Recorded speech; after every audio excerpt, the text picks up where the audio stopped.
I don't think we. Okay, now we're live. Yeah. There it is. Okay. Okay. Yeah, you have to forgive me. Technical difficulties.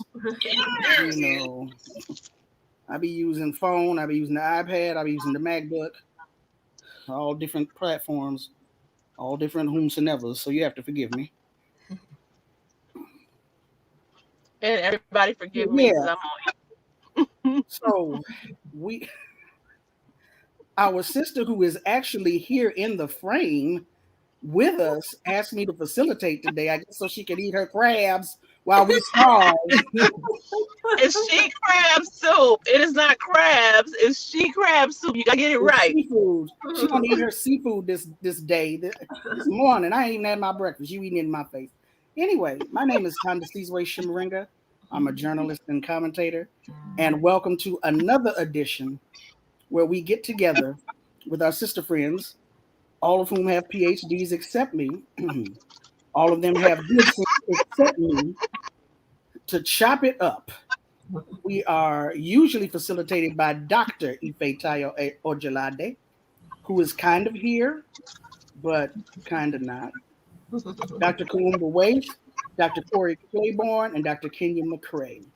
We are missing one of our sisters today, Reverend Nena Dillard, who can't be with us, but today we wanted to talk about The Harder They Fall, which came out not long ago in theaters and premiered on Netflix a couple of days ago for the audience that is not going out just yet. And so we wanted to chop it up about this film. How's everybody doing today? We're good. She is really eating on camera. I am. I am demonstrating self-care. So yes, everyone, eat when you need to. I'm not quite sure that's self-care, but all right, okay. I'm not. I have a long drive ahead of me, so just so we are clear, I do have a long drive ahead of me as soon as we're after this. So this is literally the only time I have to eat. So y'all forgive me.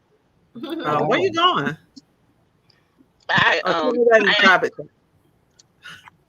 Yeah, I'll tell you later. I'm someplace and I'm coming back. You're coming from someplace from doing something, and you're on your way back. Allegedly from something. So don't come together. You going to that Braves parade? Just tell us. Just tell us you celebrate the Braves. Just be honest. Me and the brother decided that we wasn't gonna say nothing. So it's see, him and I. You know, trying to be secret. Moving right along. The Harder They Fall. Now, we've had a couple of chit chats before today, but we wanted again. This is our monthly get together. We wanted to chop it up together out in the open and see who else saw the film. If some of what we're saying has resonated with them, maybe we off the mark. Maybe it's just our opinion.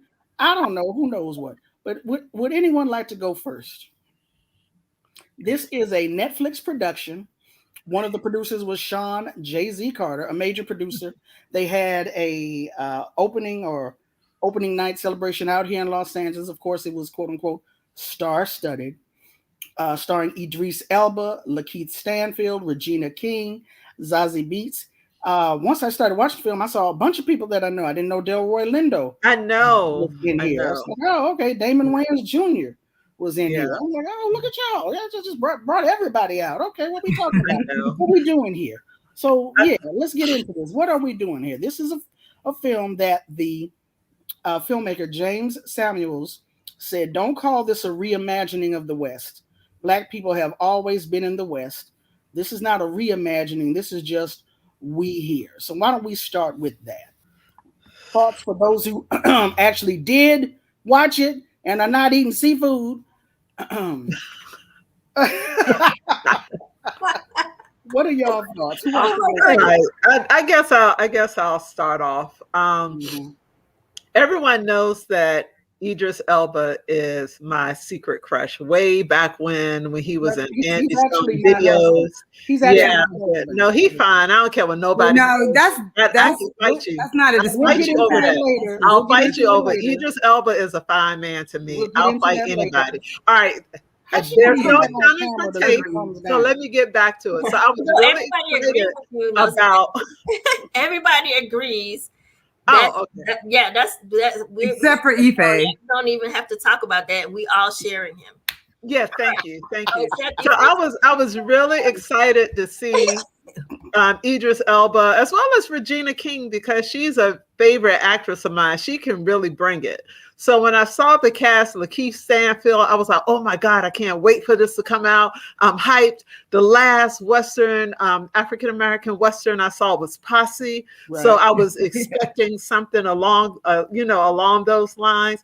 But I got to say, I was very disappointed. I was very disappointed.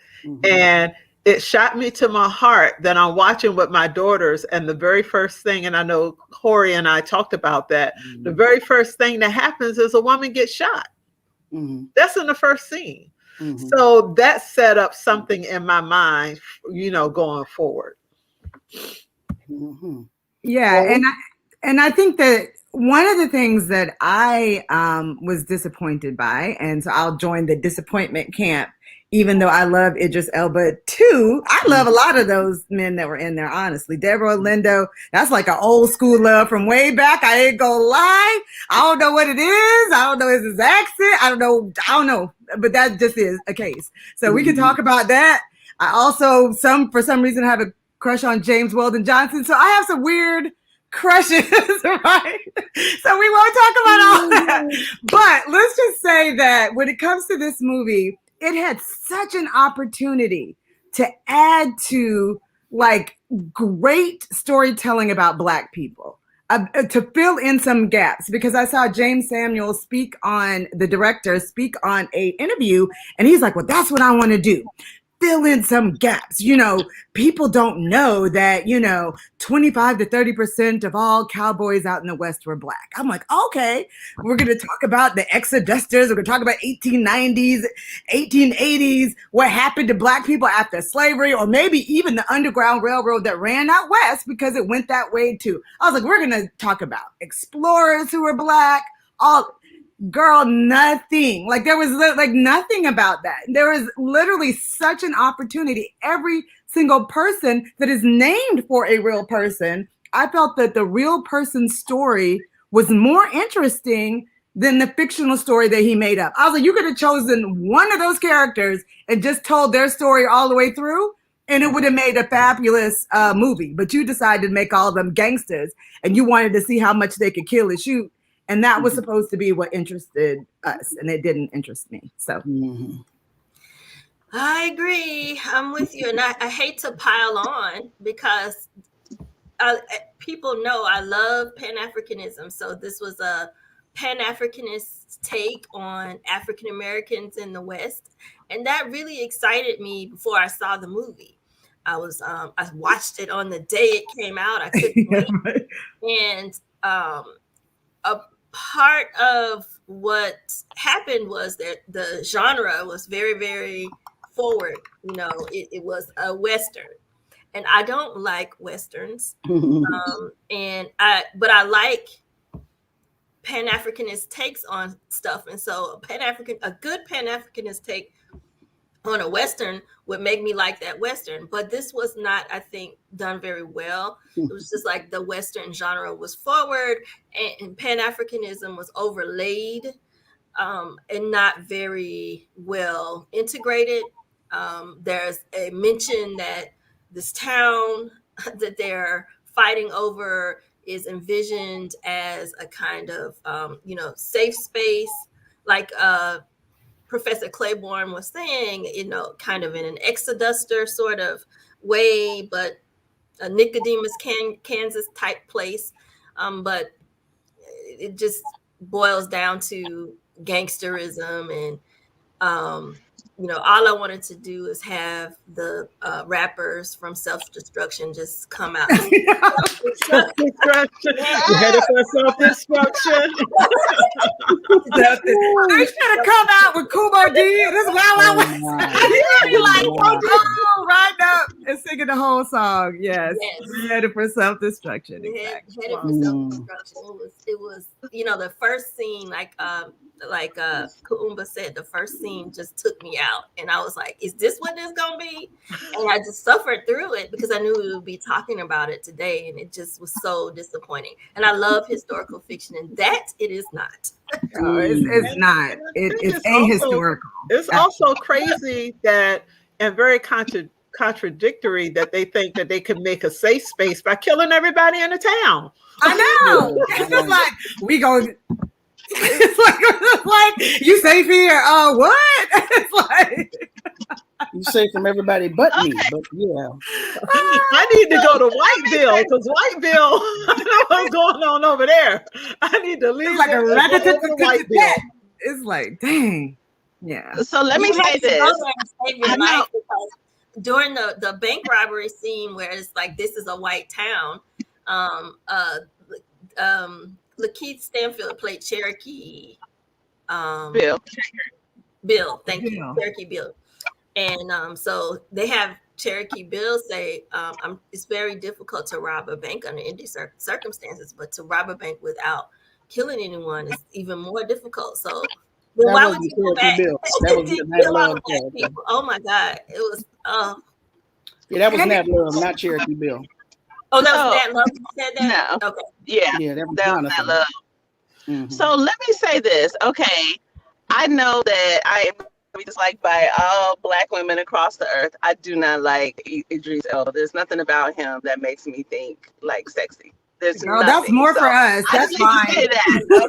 Okay, y'all can have my part of that. Okay, but anyway, thank you. Beyond him, I do like Delroy Lindo and how he shows up as a character. So I saw about 15, 20 minutes at the most. Let me just say this part. I had the same feeling where I was looking at it and we start out and I was like, this seems a little Conerish, just in terms of the way that they were talking and everything. I know, okay, Kuma, like, you looking at me like that, but I was just like, okay, this is going in a different direction than I thought, because I was very excited about it. And I actually saw Thandi, you had posted an article about another, what's the director's name? What's the brother's name that directed this? James Samuel. Thank you, James Samuel. Mm-hmm. He did another short that was about 45 minutes and it had the Erykah Badu in it, Michael, brother that just died, Michael Williams. And that was excellent. I really enjoyed that short.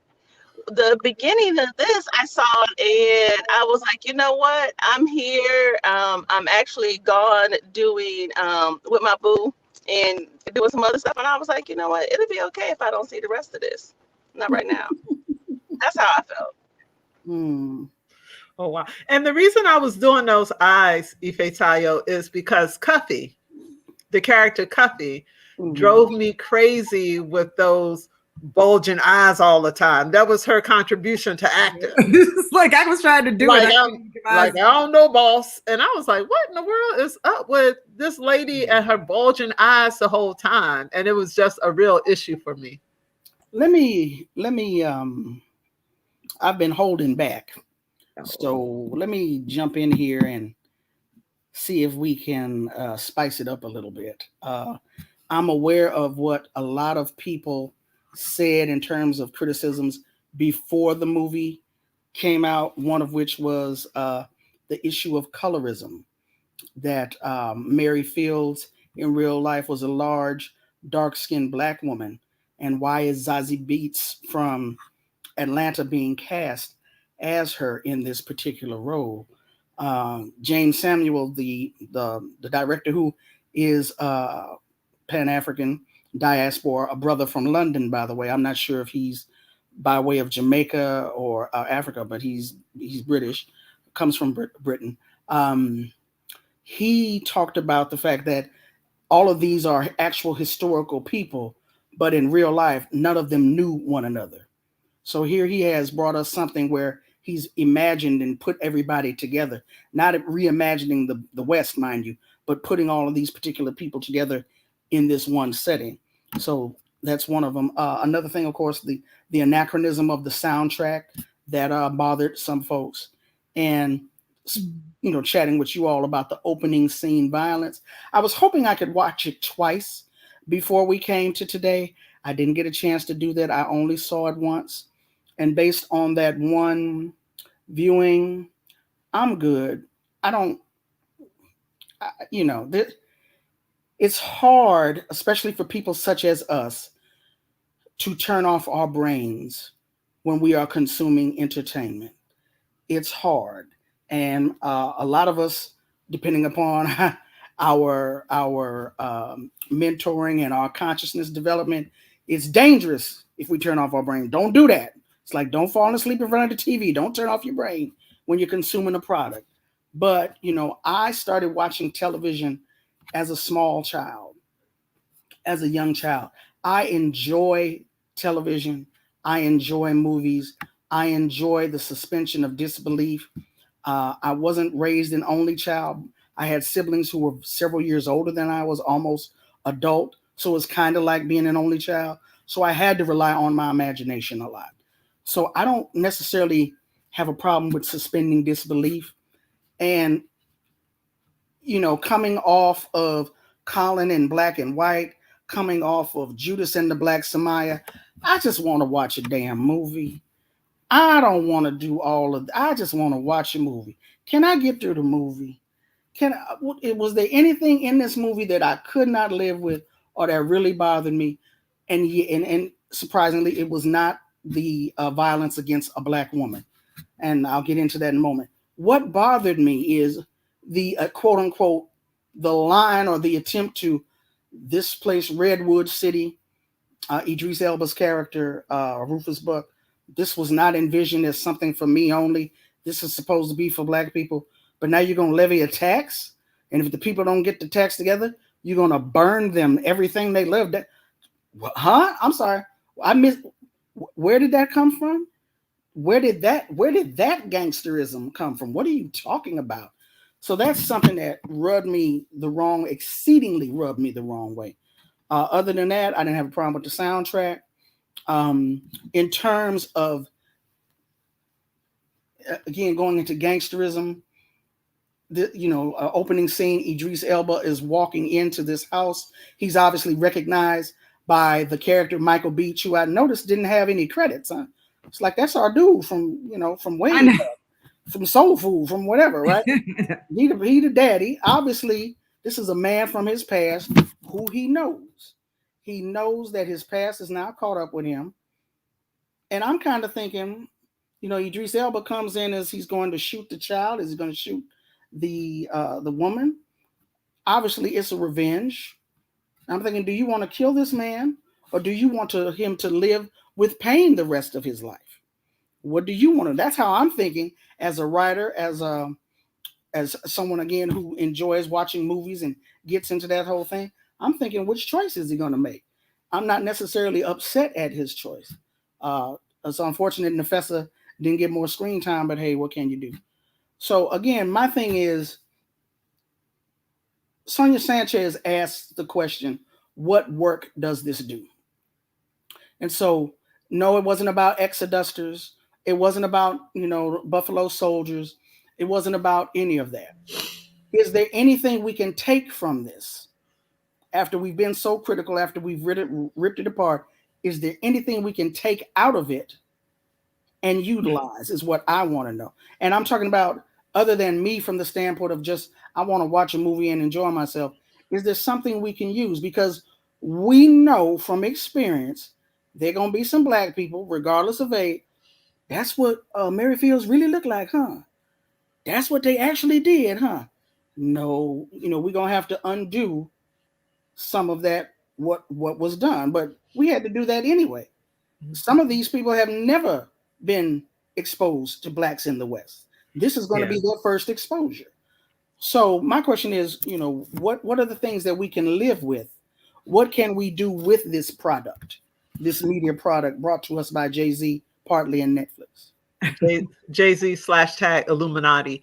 I think Professor McCray sent a really interesting article, and I think the article was about someone who wrote a fictionalized account of Rufus Buck. His name was Leonce Gaither. Jump in anytime, Professor McCray, to help me out. But one of the things that I really appreciated when he was talking about why he decided to write about Rufus Buck, he admitted it early on. He said, I'm a writer and my job is to entertain. And he says, so I looked at Rufus Buck and I thought about ways that I could make this story about this violent rampage of these people, entertaining and give sympathy for the character.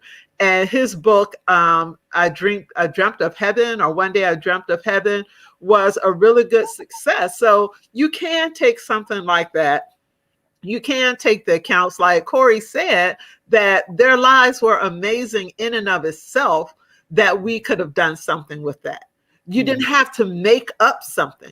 Right. It was plenty of things to work with there.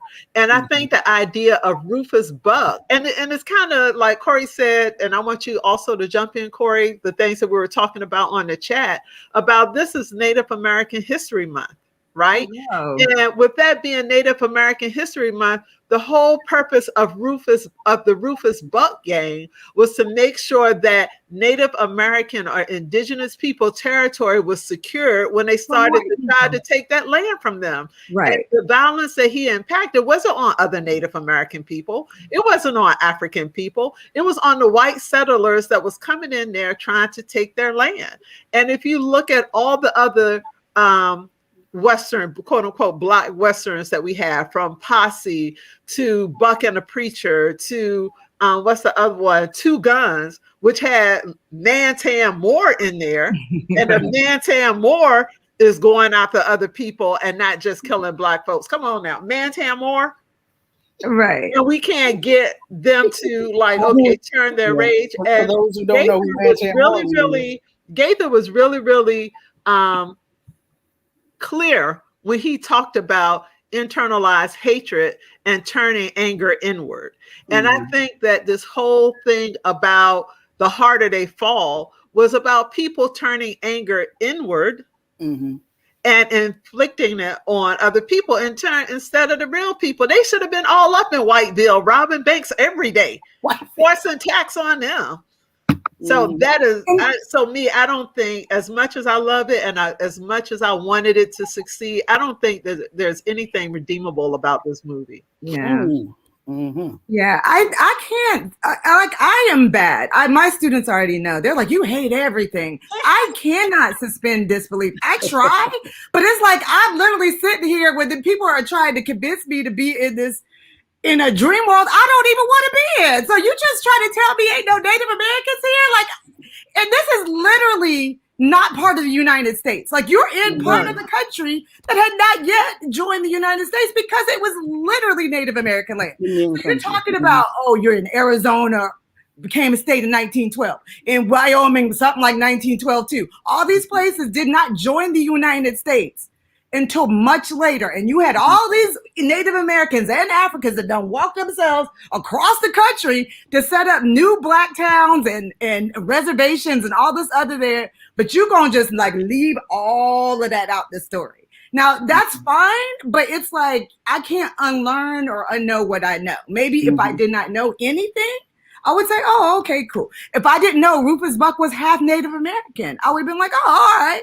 If I didn't know, Cherokee Bill Pickett literally invented basically the rodeo. All these people you want to put in there, I know about them. I can't unknow about them. So, it is not enjoyable to me to see something where you were literally, the Native American lands are already being erased. Their story has already been erased. So to have something else where you're erasing them again, it's not enjoyable. So I didn't find anything redeeming, except for the soundtrack. So I did like the soundtrack.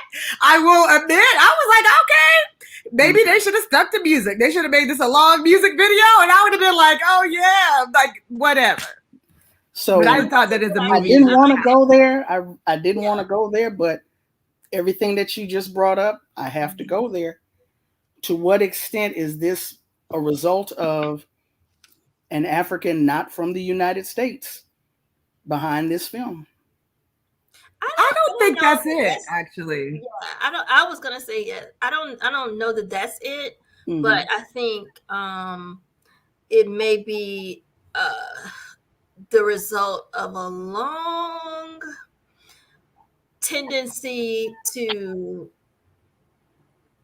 privilege certain kinds of knowledge production and creative production over others, so that you get a whole bunch of people who, and this is not going to surprise Ifetayo, a whole bunch of people who are not historians creating something that needed historians on the scene. And so it can be beautiful, it could be an extended video, it could be an extended video, but it can also be historically grounded and tell an exciting story. Because I agree with folks here on the chat. These people's lives were fascinating in and of themselves.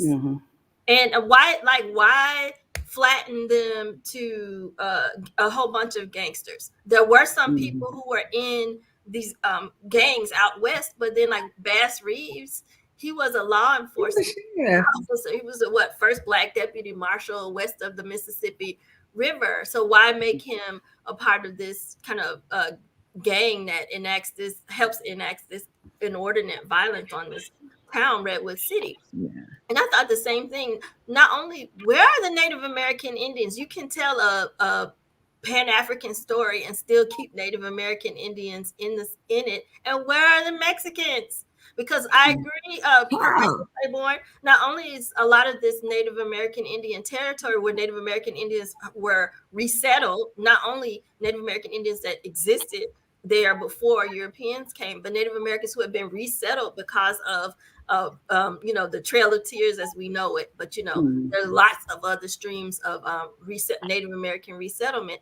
But this is northern. This is like 20 years after this had been Mexico, if I understood the timeline correctly. It is Mexico, New Mexico, right? Like all of it. It's like all of it. Yeah, like yeah. It was just strange to me. Yeah. What other than the soundtrack, how is this Pan-African? It Because was. I That's why I said it was a cozy. Oh, okay, one at a time.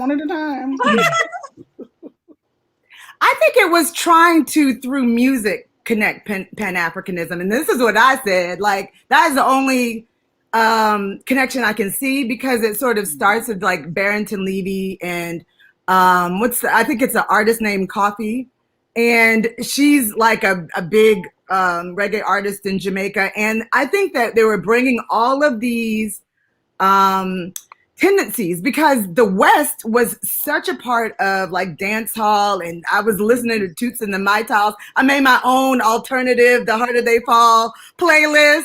And I was even going back to some African groups, and I realized that in the imagination of people in reggae was huge. And it was too for Western African filmmakers, right? Like you could go find out, there's, and the name of it escapes me, but Jay-Z and Beyonce did a video based on the look of this movie. I think it's Malian, where, they're riding on a motorcycle with these two big cow horns on the front. Do you know what I'm talking about? It's a movie that's in black and white. Is it Black is King? No. This is like it's an African movie by an African director from like the 70s or something like that. But it's like these two people, they're trying to escape. I want to say it's Mali. It's Saraba. Is it? Yeah, Saraba. Because I always remember them on that moped and right. And they have the cow horns on the front. Yeah, it's like this kind of flip-flops. Right. But it's this kind of idea where they would always have been connected to the sort of Western idea and expression, I think, across the diaspora. So it's in England, Most of those people are the Windrush generation. It is in Africa, it is in the Caribbean, and it's definitely all throughout, America. And I thought about all the times in hip hop music where they talked about being wild cowboys, like Sadat X, who's one of my favorites. Like the Fugees has a song about the cowboys. Like even Sugar Hill Gang has that song about, what is it, Apache, Jim, it's like all the stuff about going out to the West, right? So it has been a part of Black people's consciousness, and it meant liberation for a lot of people. Like that sort of notion that, like I said, you could have talked about the fact that for a lot of people, the escape was out West. The first Black explorer was this Black man from Spain. Well, he came with the Spanish, named Estebanico, right? Who came to New Mexico. Like Black people had been out there, and they saw that as a place where they could escape slavery, be themselves, and they were like, we're going to tame this, right? Like, and they've been doing that. And so I guess that, and I think that appeals to a lot of people across the world. So I do think it is. I think they didn't do a good job of discussing it, though. I see one of the commenters. I'm not sure if I'm pronouncing her name correctly. Asukile Mitchell. So how do you take all these amazing Black folks and make them into criminals? Hello. Agreed. So totally agreed. And I think back to your question about Pan-Africanism, the aesthetic was Pan-African. For instance, some of the makeup that they did, like when they did Stagecoach Mary's makeup, was kind of, and I just thought it was. It's cheap. It's like you're not going to talk about it, but you're going to put dots around her face. Like, right. No. And they had the Nena Gale's.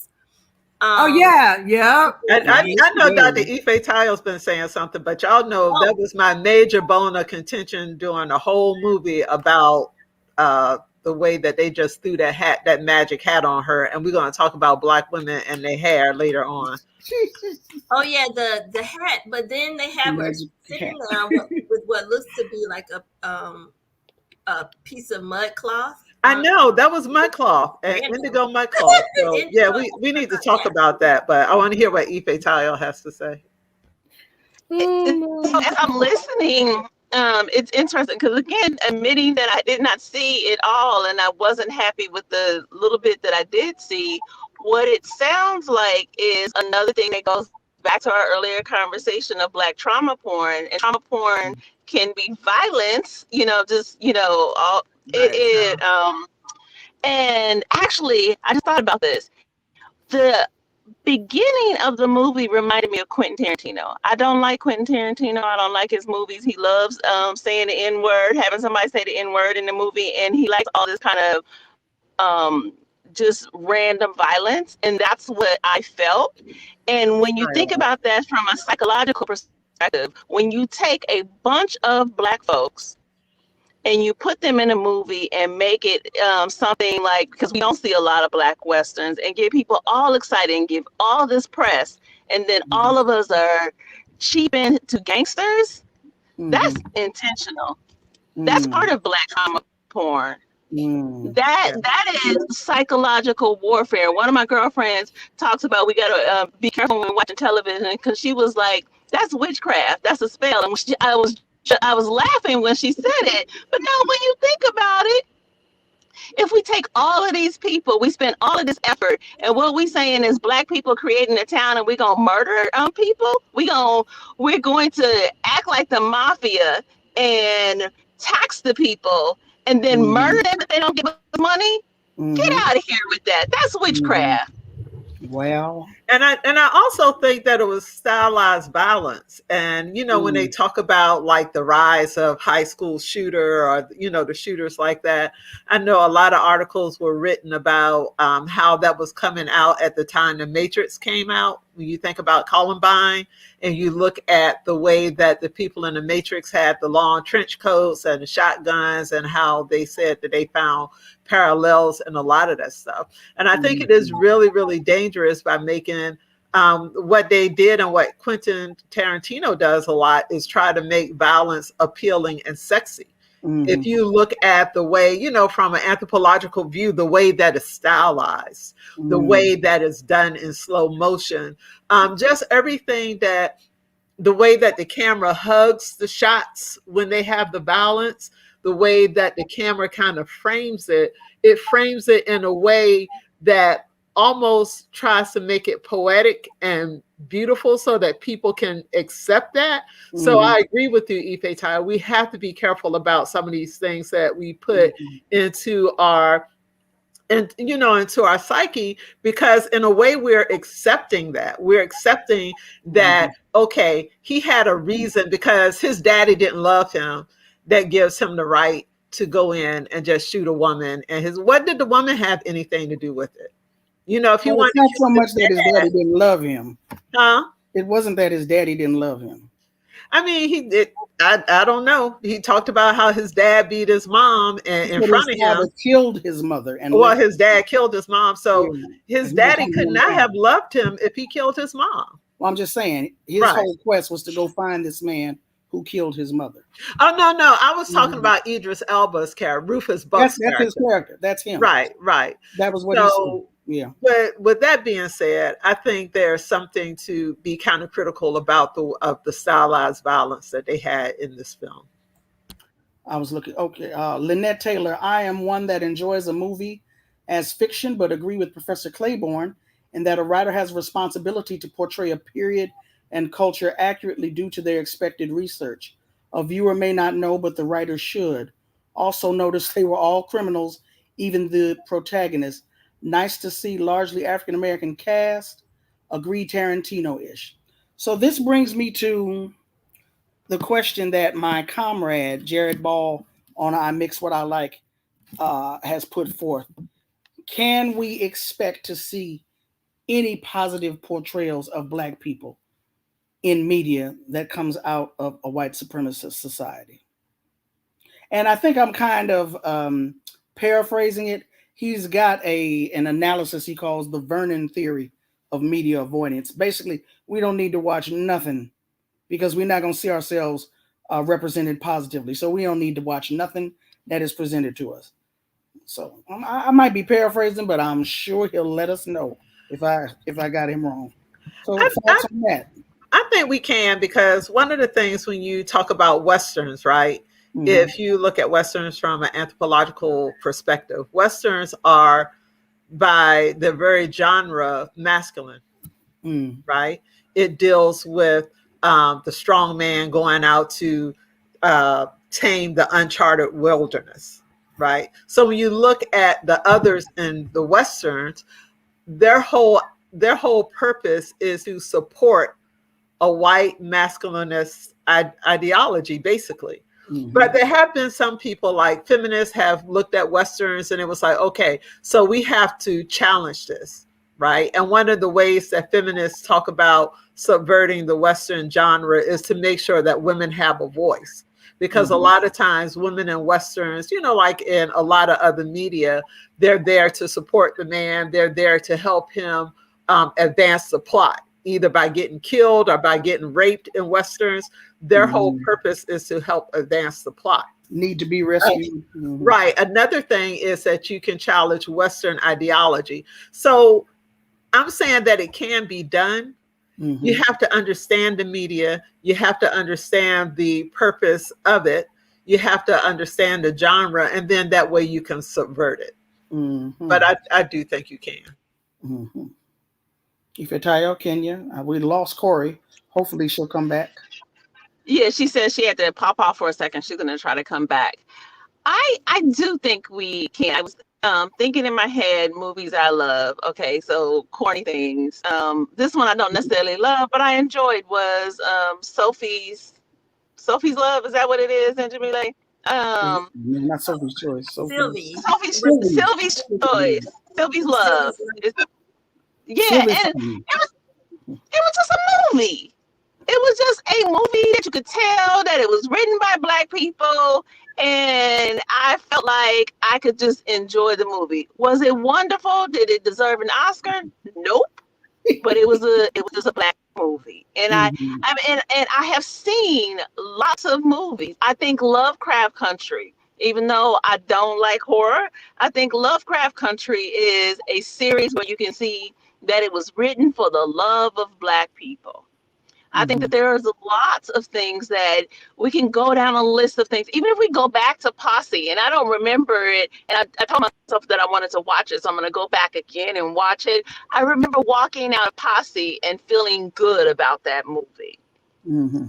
Mhm. I think when there is true intention, when it's written by us, for the love of us, Mhm. then yes, I think you can do wonderful things with media. But when it is written by us for someone else's entertainment to Mhm. harm us, that becomes Mhm. a problem. Mhm. Asu, I I feel like I'm saying this wrong. Asukile Mitchell. I'm sorry if I'm butchering your name. Type your name phonetically so I'll know. They asked the question, what was the name of that theory? It's the Vernon theory of media avoidance. If you go to imixwhatilike.org, Dr. Jared Ball out in the Washington, D.C., Maryland area, that's what he does is media analysis. You'll see a litany of popular cultural items that he has analyzed, most recently Colin in Black and White by Ava DuVernay. So the Vernon theory of media avoidance says the extreme portion of the theory, we might as well just not watch none of this stuff because it's not going to portray us positively. Whereas my position is, can we see is there something in here we can utilize, something in here we can take and go utilize it. And it reminds me of that scene in Life with Eddie Murphy and Martin Lawrence, Whites Only Pies. It's not for me, but I'm going to get it and I'm going to do something with it. If you saw Life, you know what I'm talking about. The There's great a, theory of media avoidance. go I ahead, agree Dr. with you. McCray. I think it's important for us to look for things we can take away, and I'm particularly, you know, open to the fact that people like to be entertained. And so, if it's a movie that's entertaining, what can we do to first hook people's attention, and then have the deeper conversations that are about history and about culture? But I'm hard pressed. I mean, unless it's a critique, a wholesale critique, I'm hard pressed to really have anything. I feel like that can be a positive takeaway with this movie. With this particular movie. And I also had a question for, I hope I'm saying it correctly, Asukile Mitchell.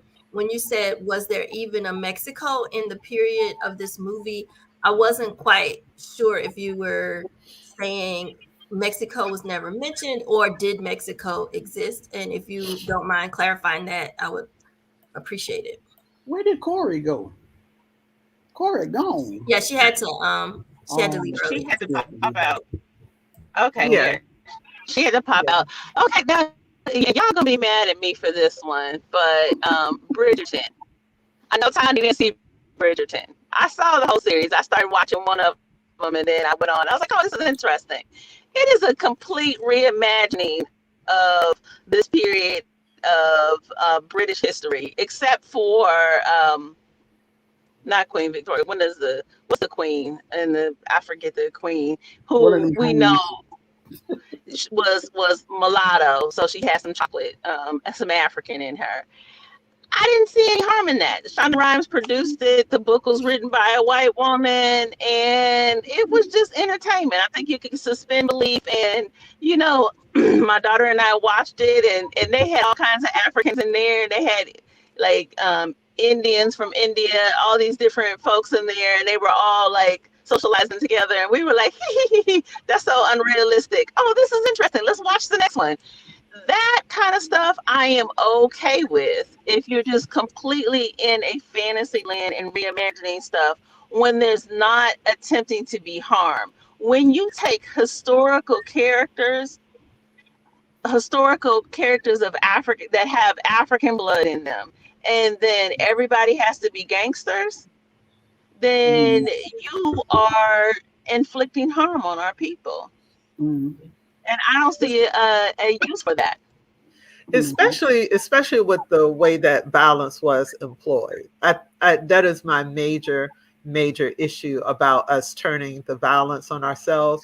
One of the things out of all the previous Westerns that I've mentioned, even Blazing Saddles, all right, Blazing Saddles, they had the violence wasn't directed, it wasn't self-directed, because I know you said you couldn't remember Posse, but the thing about Posse, Ifetayo, was that Mario Van Peebles' character was a soldier. He was coming back from helping the United States in Cuba.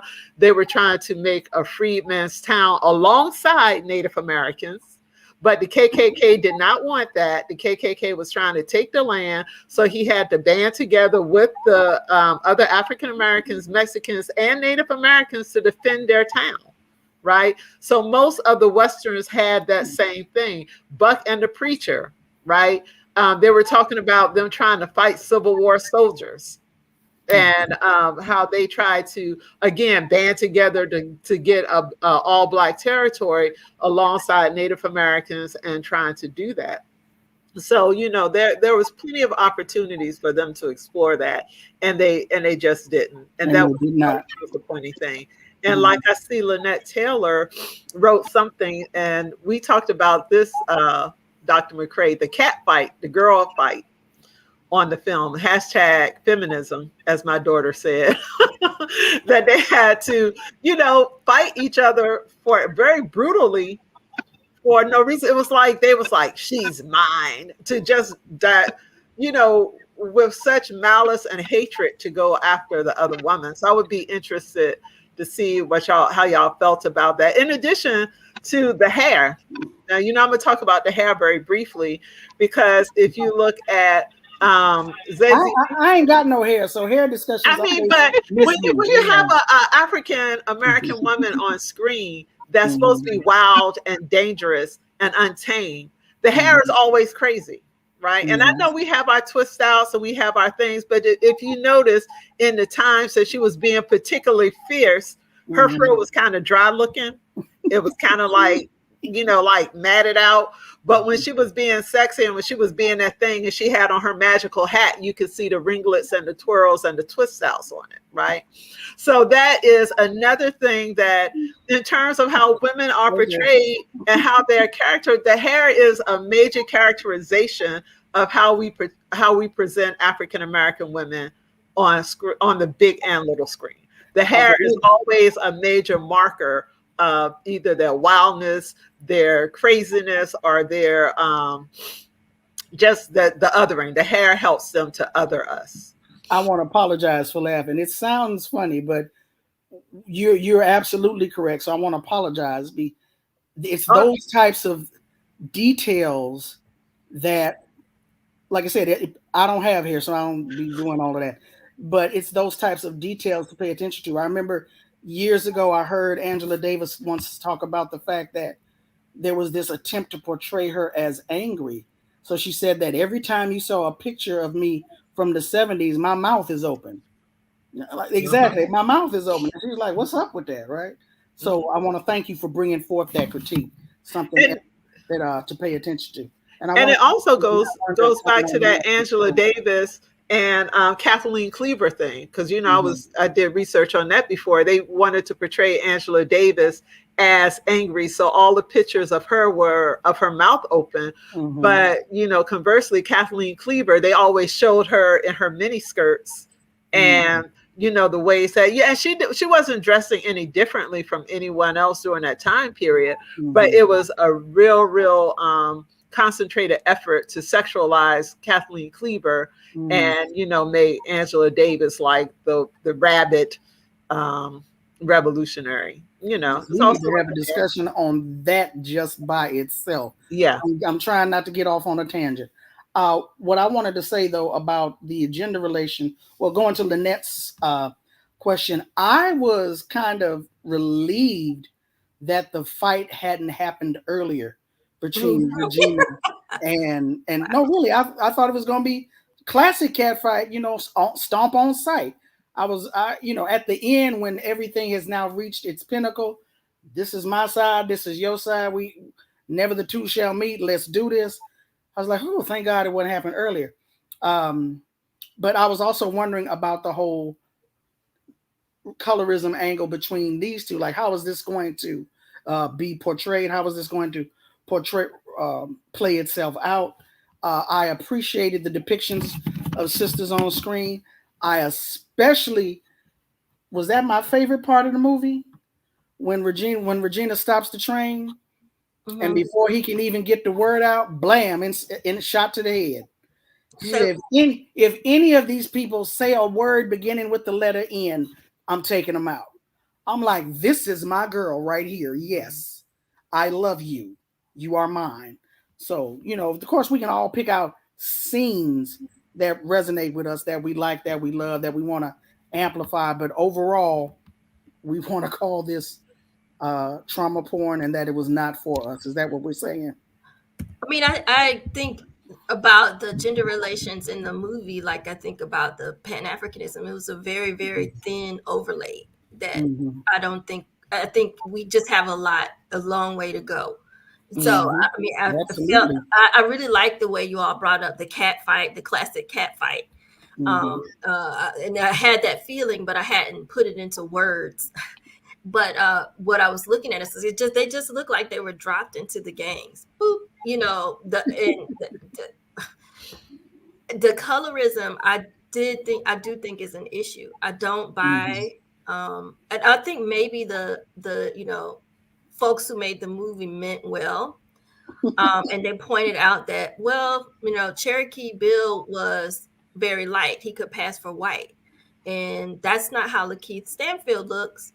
But again, do your research. It means a lot when you erase a dark-skinned, heavy woman, tall woman who handled her business and replace her with someone who's lighter, was thinner, more lithe, more typically sexually attractive, and then make her the only woman who's also worthy of love and affection, shown as being worthy of love and affection.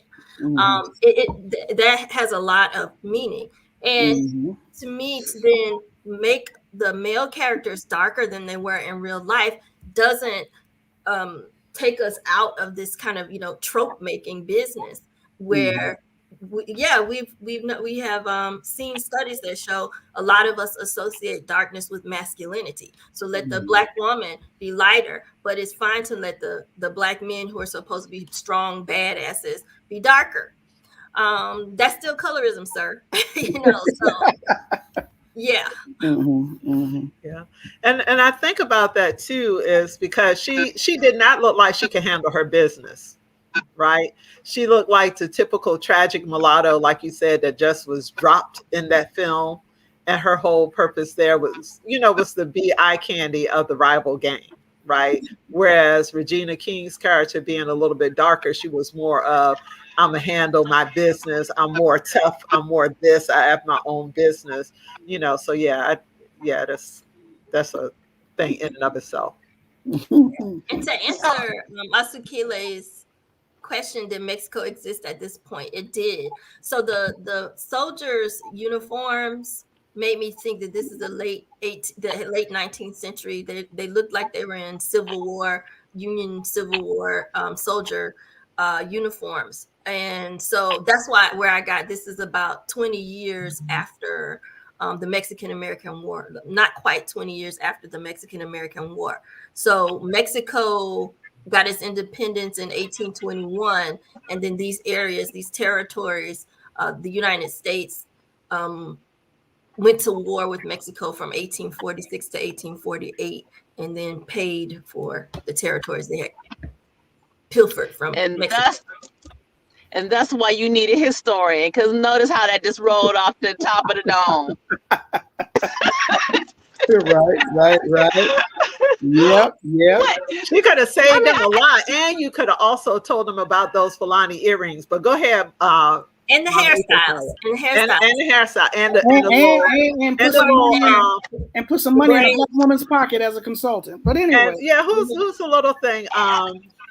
The dots. Sun Ra dots. Yeah. I feel like that we should, psychologists, journalists, definitely anthropologists and historians, pay us $5,000 to $10,000 just to consult on these scripts. I mean, come on now. Because some of y'all need some consulting. Some of y'all do. Write it in your budget. But anyway, that's I wanted to just make a really quick comment because I know we got to get ready to wrap up. I want to make a comment about the colorism issue. I heard the brother James Smith, Samuel.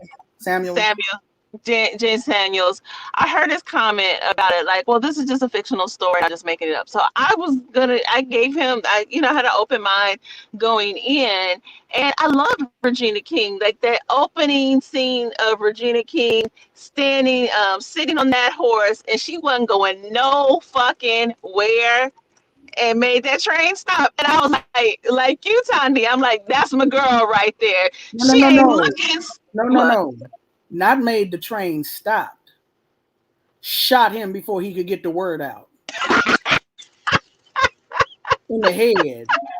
Now, I'm not trying to, maybe I am glorifying violence. I don't care. He didn't get to call her the N-word. I loved her just sitting there and being clear in her agency and power of I'm not moving. Yeah, right. I love that scene on the horse. Mm-hmm. And then when we switched to the Stagecoach Mary character, I was open to it, but then I was like, I'm not feeling her in this character. Mm-hmm. She was not pulling it off to me. And what's interesting, so I want to really encourage y'all to go back and look at the short that the brother did, because if you look at the short, Erykah Badu plays Stagecoach Mary. Same color. Erykah Badu pulls the character off. So I don't know if it's so I want to be careful and open to him reimagining in that way. But I agree with you, Dr. McCray, that it is colorism that's still playing out in the way that he's chosen to reimagine it. But then the fact that he is using that particular character, because she is not carrying the character in the same way that Erykah does. Because Erykah Badu is subversive. If you look at her, she's always bucking up against the system. And I think that's her personality. And I think the other character is, if everything that you see her in, she's always the love interest. She's always more feminized, right? And by that, I mean made to seem more weaker, more pliant. That's everything that I've seen her in. That's how she comes across. The tropes. Okay, Thandi, I think we got to go out of here. Well, actually, in other words, you don't really have to. Remember, seriously. Remember, we would start out on Instagram, and they would kick us out after an hour. So it's been an hour for those who can hang or want to hang. Oh, you trying to get back to your seafood? That's what it is. You ain't finished your crab. You ain't finished your crab yet. It is she crab soup, and so it's important to understand that because it's actually a low country. Well, I guess up in Virginia they probably have it too, and it's not that's not low country, but it's important to people of African descent in the low country areas. So it is a soup. It kind of looks like a gumbo, but it doesn't have everything in it. It just has the crab. Comes from obviously female crabs. She crabs. Make this a historical. My family's from the low country. We just moved to Virginia, but we from the low country. No. They eat you gullah, so I know what she crab soup is. How we cook it. And there's Go ahead. I'm sorry. Go ahead. Corey had to take off, but so are we? Thumbs up, thumbs down. It's not like we have to. Well, we don't have to go buy a ticket. People need to watch it with a critical eye. Don't watch it with a Vernon theory of media avoidance. Is it whites only pies? What we doing? What are we talking about here? I'd say, would I give this? Oh, I hate giving Okay, don't like this a thumbs down, but I'm just saying, if you're gonna watch it, I'm not saying don't watch it. And a lot of people said they enjoyed it, but if you're gonna watch it, keep in mind that gratuitous use of stylized violence. The first scene is violence against a Black woman. It's strange juxtapositions of violence with internecine or like interracial violence that seem intraracial or interracial. Intra. Okay. Inside of like I said, they need to bring out the rappers of self-destruction. Okay. And on and on. Yes. But I do think I agree with you, Thandi, and Kuumba, that we can be subversive. We can reimagine these genres and these spaces and put ourselves in it, and not erase other people like Native Americans and Mexican Americans and Mexican people, right? Yeah. So definitely watch it, but with caution. When it comes to stuff like this, it's always a thing of, we're very, very critical of what it is, what it could do, should do, what it did not do, and how do we get to the place of, creating the media that we want. We have to be critical. We have to put forth these analyses so that they will be on people's radar. We have to encourage people to study, to dig deeper, but we also have to figure out a way to support media creators, independent filmmakers, so those who have the consciousness that we're talking about will be able to make the films, be able to make those media products that we're talking about. The people who get greenlit for project, I'm always in awe. I'm like, how did you get the deal? Tell me who I got to call, because if you put this out, somebody let me know what's up, right? So we have to figure out a way to support those people. Film is an expensive undertaking, but we're also in a time in 2021 where technology is at our fingertips. You got people making movies with iPhones, but now how many folks can afford an iPhone, right? So it's a cycle that we got to figure out how to break this cycle. If there are independent creators, independent filmmakers you know of, please shout them out, promote their work, promote their Cash App or whatever you can, so that they can get some money in their pocket, like Thandisizwe Chimurenga. Go ahead, put that plug in. But I also think it's important not only to have people on the front end, right? But we need people on the back end of filmmaking, and they don't talk about that enough, because a lot of the way that a story comes together happens on the back end. It happens in post-production. It happens in editing. So those are the ones that weave and crafts the stories together to make it come about, that's the final product that we see. And when you look at people on the back end, Atlanta Metropolitan State College just had a film festival this last weekend, and we were blessed to talk to Marquis Mosley, who's an editor on Power. And one of the things that he said is that a lot of these people who are behind the scenes trying to craft this story, he would go into an editing booth and see only one other African-American there working on an African-American story. So Power, which is, something that is being pushed toward African-American people, is supposed to be an African-American story. It features an African-American writer and producer. The ones who weave and craft that story together on the end, largely white people. So they're the ones to say, okay, I'm gonna put this scene together. If we have to, so we have to look at who edited, the harder they fall.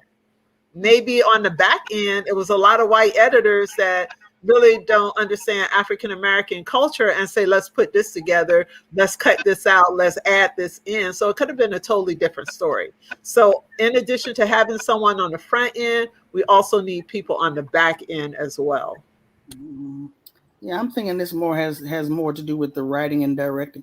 I hear what you're saying.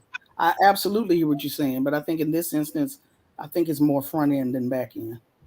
Yeah. and I would say front end, just in terms of making all these people gangsters. That whole idea, that comes from that current day trope of all of us are criminals. If the four of us show up in a store and we go shopping together, nobody is going to think that we do these live streams, that that there's a journalist and a psychologist and a historian and anthropologist, and that we have these professional lives. That is not the stereotype that gets provoked in our head. Could we be strippers? Could we be, sex workers or something like that? Sure, all those things are possibilities. No. But wait a minute, hold on a second. But I had a question, and I don't know, Dr. McCray may be able to answer this question. One of the things that I see kind of, Thandi, on that front end is I noticed that there was a lot of cursing. There was a lot of F-bombs. There was a lot of kind of what I would perceive as modern day cursing behavior. And even though these people were gangsters, I was like, were they really cussing like that? They were. One of the things I join in when I was talking about the back end, I wasn't specifically talking about the harder they fall. I was talking in general, because I thought the question was in general how we could, change and produce content that we agree. But John McWhorter has an interesting book. It's called Seven Nasty Words, and it talks about the origin of profanity. And the way that things have come to use, and what curse words are in fashion and out of fashion, and the way that it evolves over time. And the way that they were using profanity back then was not the way that it was used. Words that they had in the vernacular was not in at that time. A lot of those were modern adaptations. I can suspend that belief. I was like, okay, I know that they weren't cussing like that. But to your point, the way that they were using profanity wasn't used during that time. And even son of a bitch has changed since the 70s to now, and the word bastard. So you looked at how, bastard turned into son of a bitch, turned into, I don't know if we can curse, but check out the book, John McWhorter, Seven Nasty Words. It'll tell you about that. What I wanted to mention also real quick, because you brought up power, 50 Cent has got this whole Black criminality network thing going on, and not to dwell on him too much. His latest show, BMF, Black Mafia Family, looking at the rise of this group in Detroit that parlayed their drug money into a hip hop label. We've got a generation, if not possibly two, whose only worldview has been drugs and gangsters. We start out with if we want a starting point, we can talk about Superfly, right? Superfly in the early 70s, one of those first movies that came in that black exploitation wave, glorifying the pimp. There's the Mac also, right?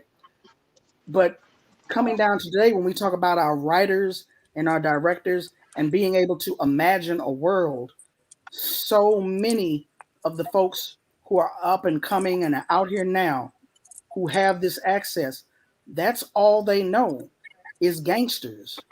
So I would be interested to look at James Samuel's age. What is his age? What fare has he grown up on? That he has imagined this Western, not reimagined the genre, but imagined this particular story, and everyone is a gangster or gangsters in this film. So not to let people off the hook, but in terms of our imagination, which is one of the reasons why you have to broaden, you have to read and study and dialogue with others, because you're going to end up with this regurgitation of this same fare. Everything is drugs, everything is violence, everything is gangster. Because of the diet. Yeah. Everything that we've consumed. Everything that has been consumed in people's lives, it's all they saw. A friend and I, we were, and I'll get to you in a second, Kenya. We were in the car one night, and the radio station had on these oldies, and I think Double Dutch Bus was playing, and quote unquote oldies, right? And he was talking about how he was running to catch the bus because he's late for work. And I was like, How many songs talk about Black folks going to work? How many songs do we have that talk about work, and where are we, and what are the songs talking about right now today? You know, even Outkast, is it Spodioti Dopalicious? He talked about the fact that he wanted to work for UPS, but he failed the drug test. He was trying to get a legitimate job, right? How many songs that we grow up on or that we're listening to talk about actual quote unquote work as opposed to the drug game? So the fare, the diet that we're constantly consuming, this is what we end up getting. This is what people's imaginations have been colored with. I'm sorry, Kenya. You were going to say? You're on mute. You're on mute, sis. Yeah, I apologize. I thought you were you had paused for longer. Go ahead. But yeah, I agree. I think it's so problematic that to turn people who had other things going on, other professions. I delivered the mail over here. I was a marshal, U.S. Marshal over here. I was a Buffalo soldier, which, you know, those are some of those things are problematic in and of themselves. Right. Right. But to then flatten everybody to gangsters, that's problematic. That's a problem.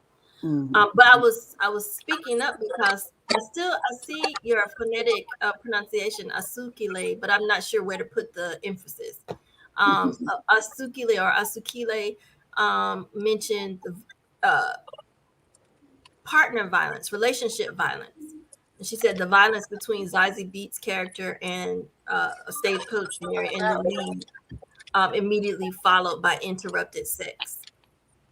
That's talking about Jonathan's. Who's Jonathan? Nat Love. Jonathan, I forgot his last name, from the Lovecraft Country. So, oh yes, Nat Love. Nat Love, and when Nat Love comes into the saloon and meets Stagecoach Mary, and then the interrupted sex. So she wanted to know, had we mentioned the relationship violence? No, we hadn't talked about that. Ifetayo, that's your wheelhouse. You know, I'm halfway paying attention. Can y'all hear me? Because I'm driving at this point. Because I'm like, I got to get home. So ask the question again. There was a question about relationship violence, but you probably hadn't come across that yet in your viewing. At the beginning, I saw that Nat Love and Stagecoach Mary, they were getting ready to have sex. Okay, you were that far. Okay, so what's the question about that? Make sex. Well, just the relationship violence. The question of relationship violence. When they first re-meet, there's a kiss, and then she knocks him out. Yeah, I mean, I think that's interesting, because that's like a constant theme of women in Western movies in general. And I wonder about that. I mean, I don't know, because I'm not into Westerns, but when I have seen them, there's always this idea that women need to emulate the stereotypical parts of Black men's behaviors, so in terms of violence, and so that even their intimate relationships are violent.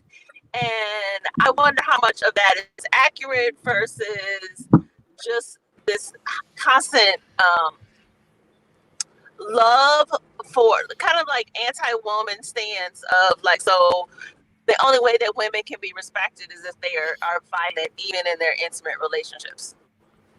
Well, you know, I think it's interesting when it came time for Regina. You know, they've stopped this train that's carrying Rufus Buck to get him off the train, and he's being held in this, whatever it is he's being held in the back of the train in this iron room. I just thought it was interesting. You could tell by the look on her face, my man is behind that door. Okay. She even puts her hand on the door, you know, to touch it. And then he comes out, and they don't embrace, they don't kiss, but you can tell that there's something there between them. Well, I think her shoulder. So yeah, he puts his head on her, almost on her bosom. Right. And then he turns to Lakeith Stanfield, and they touch heads. Like, he doesn't put his head on his shoulder, but there's obviously a relationship that those two have, and he's glad to see him too. But like I said, when it came to Regina, there was no question that her man was behind that door. I think it goes back to what we were saying earlier about the Western genre being predominantly an patriarchal expression, white male patriarchal expression. So the woman, by extension, becomes a part of the West that needs to be tamed. Right. So the women in Westerns you have two. You have the ones that are helpless virgins, and you have the ones that are wild women. Right. And if you look at it, in some ways, those two characters played by Zazie Beetz and Regina Belle exemplified that. Zazie Beetz being the wild one, as we talked about, her hair being untamed, her hair being, an expression or a tool used to further her othering. Opposed to Regina King's maintained, tamed, layered coif, right? Her hair was very put together, very, very neat in a sense, and that went along with her characterization. And I know a lot of times when we look at those things, the process of othering takes a lot of forms.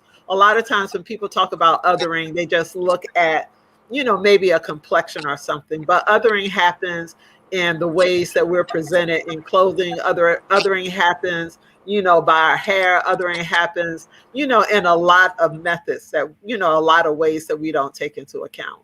So I think that the reason why that particular violence was portrayed is that Zazie Beetz' character is an extension of the dominant male view of something that is wild and eventually has to be tamed by being married to Nat Love. Now, I did see an interview with the director, Regina King, and I can't remember who the third person was. It was one of the other actors. And Regina King, the interviewer did ask specifically about a love relationship between Regina King's character and Idris Elba's character, and she said it wasn't meant to be a love relationship. That's not what they were attempting to portray. They were attempting to portray a deep commitment that was, I guess, around them being gangsters. But I mean, I agree with you, Thandi. Like, when you look at it, it looked like it's love. It's like romantic love. And Regina King's argument was, there are more ways that we can express love to each other, and it doesn't always have to be romantic, because I agree. Because absolutely, yeah, I agree, absolutely, 100%. And it's interesting because the Sukile was asking the question, the sex between Jonathan and Zazie, or should I say Nat Love and Stagecoach Mary, it was interrupted. I'm glad. I was like, do we have to throw this in here? Come on, man. Come on, can I get a break? Yeah, because I was kind of scared of what he was trying to put that ring, because he had it in his hand, and I was like, this don't look right. But on that note, thank you so much. You got to leave us, sis. Yeah, I have to leave, and I can talk about this for a very long time, but unfortunately, my time today doesn't dictate that. But I appreciate you all and everything that you brought to the conversation. And maybe we need a part 2, because we didn't even scratch the surface of, women in this thing. We just talked about some of the problems in general. Well, thank you for all the points that you brought, most definitely. Well, thank you, Thandi, for facilitating today while I'm on the road. Thank you. While you was eating your seafood, while you was eating your soup. I am done with my she crab soup, and I'm on the way home. So y'all just, send me positive energy as I travel back to my home. Yeah, positive blessings to you. Safe travels. Safe travels. Definitely safe travels. Sekile is asking for a part 2. Well, all right. Thank you all so much for having me. I appreciate y'all. Thank you. Maybe we'll have to tweet chat about it. And happy birthday, Dr. McCray. Thank you. Happy birthday to you. Happy birthday to you. Happy birthday. Got to do the studio version. There ain't no other version. Thank you to everybody who tuned in too. Thank you. Thank you. Asupile, Regina, Lynette, and everyone else. Thank you so much. A good weekend. All right. Thank you. I'll see y'all later. Peace.